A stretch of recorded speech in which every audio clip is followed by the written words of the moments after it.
Baik, kita lanjutkan ke jenis-jenis surat cek. Ya.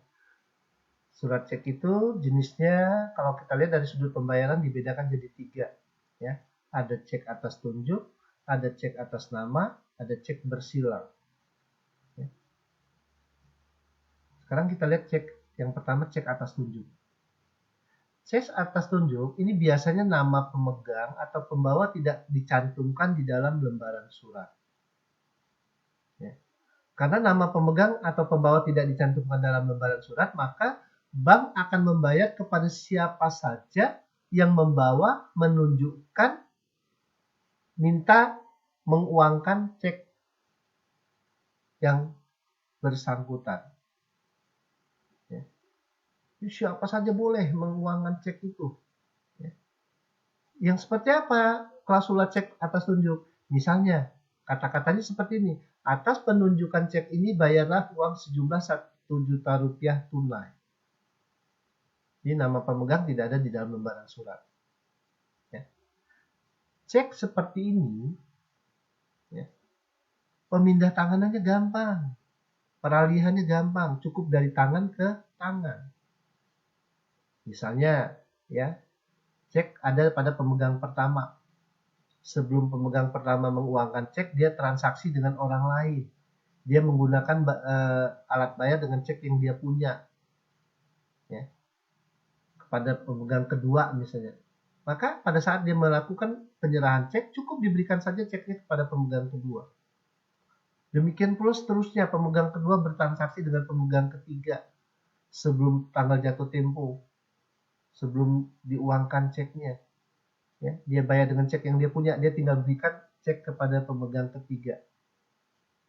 Dan seterusnya. Gampang. Kemudian yang kedua apa? Cek atas nama. Ya. Cek atas nama, ini biasanya nama pemegang surat ada di dalam lembaran cek. Ya. Sehingga bank hanya akan membayar kepada orang yang namanya ada di dalam lembaran surat cek. Misalnya kata-katanya seperti ini. Atas penunjukan cek ini bayarlah uang 1 juta rupiah kepada Tuan Pariski tunai. Ya. Berarti nama pemegang ada, yaitu Tuan Pariski. Cek seperti ini boleh nggak sih dipindah tangankan sebelum jatuh tempo kepada orang lain? Boleh. Bagaimana cara pemindah tanganannya? Dengan cara endorsement atau sesi. Apa endorsement sesi itu? Endorsement atau sesi itu pernyataan pengalian hak tagih dari pemegang sebelumnya ke pemegang berikutnya dengan cara menandatangani lembaran surat. Ya, misalnya seperti apa? Tadi pemegang pertama namanya Pak Rizky. Ya. Dia transaksi dengan pemegang kedua namanya Adit. Pada saat Pak Rizky mau menyerahkan cek pada Adit, Pak Rizky harus mengendorsement atau mengsesi suratnya. Ya. Demikian pula seterusnya, Adit mau pindah tangankan lagi ke Abista nih, maka Adit harus mengendorsement atau mengsesi suratnya. Bagaimana caranya?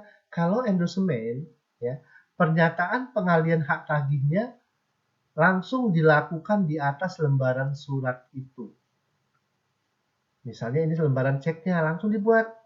Hak tagih dipindah tangankan kepada Tuan Adit, tanda tangan Pak Rizky. Tapi kalau sesi, pemindah tanganannya, pernyataan pengalihan hak tagihnya dibuat dengan akta sendiri, ya, dengan surat sendiri. Ya. Isinya apa? Sama, pernyataan pengalihan hak tagih dari pemegang sebelumnya ke pemegang berikutnya. Misalnya Tuan Pak Rizky memindah tangankan hak tagih kepada Tuan Adit, Pak Rizky tanda tangan. Ini namanya sesi, ya, dan endorsement. Kemudian yang ketiga ada cek bersilang. Ya. Cek ini tidak bisa diuangkan. Cek yang bersilang tidak bisa diuangkan. Dia boleh ditulis atas nama atau atas tunjuk. Ya. Cek bersilang ini biasanya di tengah cek lembaran cek tuh ada garis 2, ya. Garis 2 yang sejajar paralel. Biasanya di antara kedua garis itu ada kata-kata hanya untuk disetorkan. Jadi si pemegang cek nggak nerima uang nanti, ya. Si pemegang cek tidak menerima uang, dia hanya memindah bukukan, ya, uang yang ada di dalam lembaran surat cek. Ini namanya jenis surat cek. Kemudian bentuknya, ya, bentuk surat cek nanti ada 4 nih, ada cek inkaso, ada cek mundur, ada cek bersilang, dan ada cek kosong. Ya, yang pertama kita lihat yang namanya cek inkaso. Yang namanya inkaso artinya penerima kuasa. Ya, jadi jenis cek inkaso ini jenis cek yang hanya untuk menagih. Ya, kata-katanya misalnya kita lihat nih di sini, ya, bank penerbitnya Bank Mandiri Tanjung Karang. Ya, kata-katanya atas penyerahan cek ini bayarlah untuk inkaso kepada Tuan Pariski atau pengganti uang sejumlah 1 juta rupiah. Ya. Nah, berarti di sini Tuan Pariski ini hanya punya hak melakukan penagihan kepada Bank Mandiri. Kalau ternyata ya terjadi penolakan pembayaran oleh Bank Mandiri, maka Tuan Pariski tidak boleh menggunakan hak regresnya. Ya. Apa hak regres itu? Hak yang dimiliki oleh pemegang surat untuk minta bukti penolakan pembayaran oleh tersangkut atau akseptan. Ya.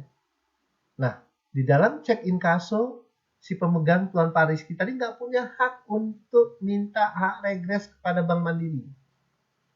Kalau terjadi penolakan, ya Pariski tinggal pergi kepada pemberi kuasanya atau penerbitnya, katakan bahwa ceknya terjadi penolakan pembayaran.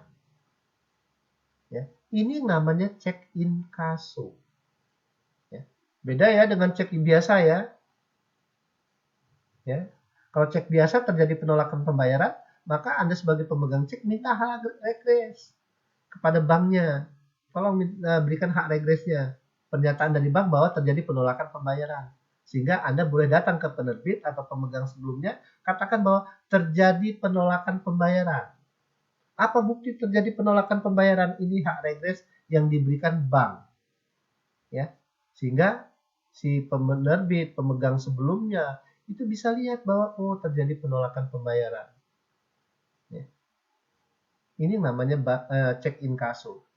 Yang kedua ada cek mundur. Ya. Apa sih cek mundur itu? Bahasa yang gampang, cek yang diterbitkan sebelum tanggal jatuh tempo. Ya. Atau cek yang tanggalnya penerbitannya dimajukan. Ya. Tanggal penerbitan lebih mudah daripada tanggal penunjukan ke bank. Misalnya seperti ini. Sekarang hari ini tanggal 16 Maret. Ya. Saya berikan cek sejumlah 1 juta kepada Anda. Tapi di dalam lembaran cek saya tulis tanggal 16 April. Ya. Nah, berarti sekarang Anda pegang yang namanya cek mundur. Cek yang diterbitkan sebelum tanggal jatuh tempo. Tanggal jatuh tempo tanggal 16 April, tapi saya terbitkan sudah tanggal 16 Maret. Pertanyaannya, boleh nggak sih cek seperti ini diuangkan sebelum tanggal jatuh tempo? Sebelum tanggal 16 April? Jawabnya boleh. Anda boleh coba datang ke bank minta pembayaran sebelum tanggal 16 April. Ya, besok, lusa, dan seterusnya. Kalau dana penerbit ada pada bank, bank akan bayar. Tapi kalau dana penerbit tidak ada pada bank, Anda tidak bisa mengatakan bahwa penerbit sudah mengeluarkan cek kosong. Karena jatuh temponya belum waktunya. Baru tanggal 16 April. Ya. Ini namanya cek kosong. Kecuali, cek mundur ya. Kecuali sudah di cross nih di sudut kanan atas oleh si penerbit, di cross dua garis sejajar di sudut kanan atas. Kalau ceknya sudah ada cross seperti itu, Anda nggak perlu datang ke bank sebelum tanggal jatuh tempo. Karena kalau Anda datang ke bank sebelum tanggal jatuh tempo, Anda pasti ditolak pembayaran oleh bank, walaupun dana penerbit ada. Karena bank tahu, oh penerbit tidak menginginkan cek yang diterbitkan diuangkan sebelum tanggal jatuh tempo. Ini namanya cek mundur. Ya. Ini namanya cek mundur.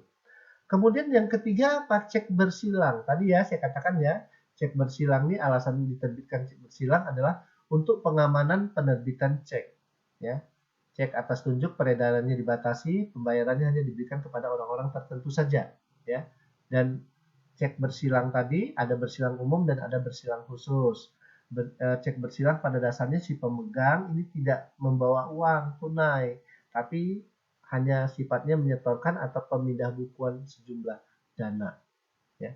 Ini yang namanya cek bersilang. Ya. Yang selanjutnya nanti kita lihat yang namanya cek kosong.